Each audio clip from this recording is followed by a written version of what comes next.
Saudi ജയിലിൽ കഴിയുന്ന കോഴിക്കോട് ഫറോക്ക് സ്വദേശി അബ്ദുൾ റഹീമിന്റെ മോചനത്തിന് വഴിയൊരുങ്ങുന്നു എന്ന വാർത്തയാണ് ഇപ്പോൾ വരുന്നത്. എ കെ അഭിലാഷ് ചേരുന്നുണ്ട് വിശദാംശങ്ങൾ നൽകാൻ. എ കെ അഭിലാഷ്, ഒടുവിൽ അബ്ദുൾ റഹീമിന് മോചനത്തിലേക്ക് വഴിയൊരുങ്ങുന്നു എന്ന കാര്യത്തിൽ ഒരു സ്ഥിരീകരണം വന്നിരിക്കുകയാണോ?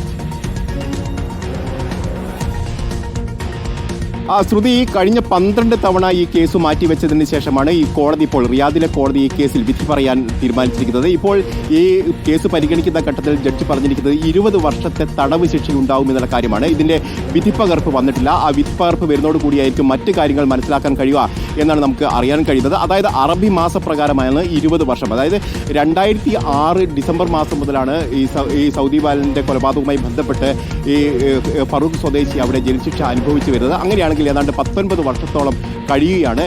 ഏതായാലും ഇനി അല്പ ദിവസങ്ങൾക്ക്, അതായത് കുറഞ്ഞ മാസങ്ങൾക്ക് ശേഷം തന്നെ ഈ അബ്ദുൾ റഹീമിന്റെ മോചനം സാധ്യമാവുമെന്നുള്ള വിവരമാണ് നമുക്ക് ലഭ്യമാക്കാൻ കഴിയുന്നത്.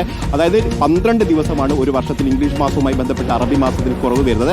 അത്തരത്തിൽ ഏതാണ്ട് 18 വർഷത്തെ കണക്ക് കൂട്ടുമ്പോൾ ഏതാണ്ട് 200 ദിവസത്തോളം അങ്ങനെ തന്നെ വരും. ഏതാണ്ട് ഒരു വർഷത്തിൽ 8 മാസത്തോളം അങ്ങനെ തന്നെ വരുമെന്നാണ് അറിയുന്നത്. അതോടൊപ്പം തന്നെ മറ്റേതെങ്കിലും അവധി ദിനങ്ങളൊക്കെ, അതായത് റംസാൻ മാസം അടക്കമുള്ള അവധിയായി പരിഗണിച്ചുകൊണ്ട് തന്നെ ഈ വിധിയിൽ ഏതെങ്കിലും തരത്തിൽ ഇളവ് നൽകുകയാണെങ്കിൽ വളരെ പെട്ടെന്ന് തന്നെ അബ്ദുൾ റഹീമിന് മോചനം സാധ്യമാവുമെന്നുള്ള വിവരമാണ് ലഭ്യമാവുന്നത്. ഏതായാലും 12 തവണയാണ് ഈ കേസ് മാറ്റിവെച്ചിരിക്കുന്നത്. അതിനുശേഷമാണ് ഗവർണറേറ്റിൽ നിന്ന് ഇതുമായി സംബന്ധിച്ചുള്ള ചില വിവരങ്ങൾ, അതായത് നിർണായ രേഖകൾ കോടതിക്ക് ലഭ്യമായിരിക്കുന്നത്. ഇതുകൂടി പരിഗണിച്ചുകൊണ്ടാണ് കോടതി ഇപ്പോൾ ഇത്തരത്തിലുള്ള തീരുമാനത്തിൽ എത്തിയിരിക്കുന്നത്.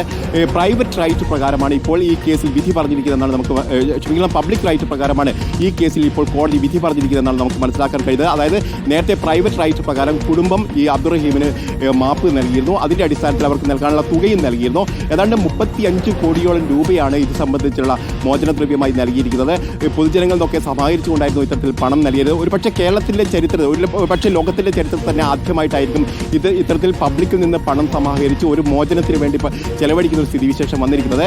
കഴിഞ്ഞ 12 തവണയും ഈ കേസ് പരിഗണിക്കുമ്പോൾ മാറ്റിവെച്ചപ്പോൾ പോലും ഇത് വലിയ തരത്തിലുള്ള അവിശ്വാസമൊക്കെ രേഖപ്പെടുത്തുന്ന സ്ഥിതിയിലേക്ക് വന്നിരുന്നു. പക്ഷേ ഇപ്പോൾ അതിനൊരു വിരാമമായിരിക്കുന്നു. ഈ കേസിൽ വിധി വന്നിരിക്കുന്നു. 20 വർഷത്തെ തടവാണ് ഇപ്പോൾ ശിക്ഷിച്ചിരിക്കുന്നത്. അതായത് അല്പ ദിവസങ്ങൾക്കകം, ഒരു പക്ഷേ മാസങ്ങൾക്കകം തന്നെ റഹീമിന് മോചനം സാധ്യമാവുമെന്നുള്ള വിവരമാണ് ഇപ്പോൾ നമുക്ക് സൗദിയിൽ നിന്ന്, റിയാദിലെ കോടതിയിൽ നിന്ന് നമുക്ക് ലഭ്യമാവുന്നത്. അഭിലാഷ്, അതായത് 12 തവണ മാറ്റിവെച്ച കേസാണ്. ഇതിലിപ്പോൾ ഇങ്ങനെ ഒരു തീരുമാനത്തിലേക്ക്, ഉത്തരവിലേക്ക് വരുമ്പോൾ 18 വർഷത്തിലേറെയായി റഹീം തടവിലാണ്, ജയിലിലായിരുന്നു. ഇനി ഒരു വർഷം കൂടി തടവ് അനുഭവിക്കേണ്ടി വരും. അങ്ങനെ 20 വർഷത്തോളം ഈ തടവ് അനുഭവിക്കുന്നത് പൂർത്തിയാക്കിയ ശേഷമായിരിക്കും മോചനം എന്ന് മനസ്സിലാക്കുന്നു, അല്ലേ? തീർച്ചയായിട്ടും 20 വർഷമാണ്. അറബി മാസപ്രകാരം ഏതാണ്ട് 19 വർഷം ഇപ്പോൾ തന്നെ കഴിഞ്ഞിട്ടുണ്ട്.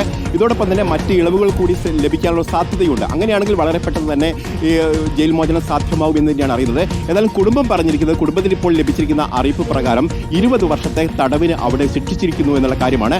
അത് സാങ്കേതികമായുള്ള കാര്യമാണ്. കാരണം കഴിഞ്ഞ 19 വർഷം ജയിൽ ശിക്ഷ അനുഭവിക്കുന്നു. അതോടൊപ്പം തന്നെ പ്രൈവറ്റ് റൈറ്റ് പ്രകാരം മോചനം സാധ്യമാവുന്ന നിലയിൽ, അല്ലെങ്കിൽ മാപ്പ് നൽകുന്ന ഒരു സ്ഥിതിയിലാണ് കോടതിയുടെ പരിഗണനയ്ക്ക് കേസ് വരുന്നത്. അതിനുശേഷമാണ് കോടതി കേസ് പരിഗണിക്കുന്നത്. നേരത്തെ പരിഗണിച്ചിരുന്ന ജഡ്ജിമാരായിരുന്നില്ല കേസ് പരിഗണിച്ചത്. പിന്നീട് മറ്റ് ജഡ്ജിമാരിലേക്ക് കേസ് പോവുകയും ചെയ്തിരുന്നു. അതുകൊണ്ട് തന്നെ ചില അവ്യക്തതകൾ ഇക്കാര്യത്തിലുണ്ടായിരുന്നു. പിന്നീട് ഗവർണറേറ്റിൽ നിന്നടക്കം ഈ രേഖകൾ തേടേണ്ട ആവശ്യം കൂടി വന്നു. കാരണം ഈ പ്രൈവറ്റ് റൈറ്റ് പ്രകാരം, പബ്ലിക് റൈറ്റ് പ്രകാരമുള്ള കേസിന്റെ രേഖകളിൽ 2 തരത്തിലുള്ള ചില തെളിവുകൾ കണ്ടെത്താൻ കഴിഞ്ഞു. ഇതിന്റെ അടിസ്ഥാനത്തിലാണ് ഗവർണറേറ്റിൽ നിന്ന് രേഖകൾ വിളിച്ചു വരുത്താനുള്ള തീരുമാനം കോടതിയുടെ ഭാഗത്തുണ്ടായത്. കഴിഞ്ഞ തവണ ഭാഗികമായി ഈ രേഖകൾ കോടതിക്ക് ലഭ്യമായിരുന്നു. അതിനുശേഷം ഇപ്പോൾ പൂർണ്ണമായും ഈ രേഖകൾ ലഭ്യമായിട്ടുണ്ട് എന്നാണ് നമുക്ക് മനസ്സിലാക്കാൻ കഴിയുന്നത്. അതിന്റെ അടിസ്ഥാനത്തിൽ കൂടിയാണ് ഇപ്പോൾ ഈ കേസിൽ റിയാദ് കോടതിയുടെ ഭാഗത്തുനിന്ന് ഒരു വിധിയിലേക്ക് വന്നിരിക്കുന്നത്. ഈ വിധി പകർപ്പ് ലഭ്യമാകേണ്ടതുണ്ട്. അതിൽ മാത്രമായിരിക്കും കൂടുതൽ കാര്യങ്ങൾ നമുക്ക് വ്യക്തമാവുക. ഏതാണ്ട് 20 വർഷത്തെ തടവിന് ശിക്ഷിച്ചിരിക്കുന്നു. അതിലേതാണ്ട് പൂർത്തിയായി എന്നുള്ള വിവരമാണ് നമുക്ക് ലഭ്യമാവുന്നത്.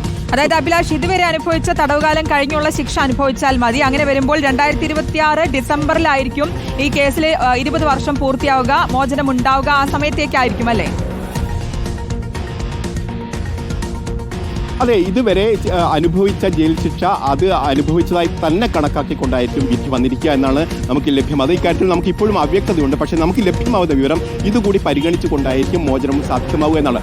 2026 ഡിസംബർ 26 വരെയാണ് കാലാവധിയെ കണക്കാക്കേണ്ടത്. പക്ഷേ അറബി മാസമാണ് ഇവിടെയുള്ളത്. നേരത്തെ സൂചിപ്പിച്ചതുപോലെ തന്നെ ഈ 18 വർഷത്തിൽ 12 ദിവസം ഓരോ വർഷം വെച്ച് നോക്കുമ്പോൾ അത് ഏതാണ്ട് 8 മാസത്തോളം അതും കുറയും. അങ്ങനെയാണെങ്കിൽ 5-6 മാസത്തിനകം തന്നെ അബ്ദുൾ റഹീമിന്റെ മോചനം സാധ്യമാവുമെന്നുള്ള വിവരം തന്നെയാണ് നമുക്ക് ഈ ഇവിടെ നിന്ന് ലഭ്യമാകുന്നത്.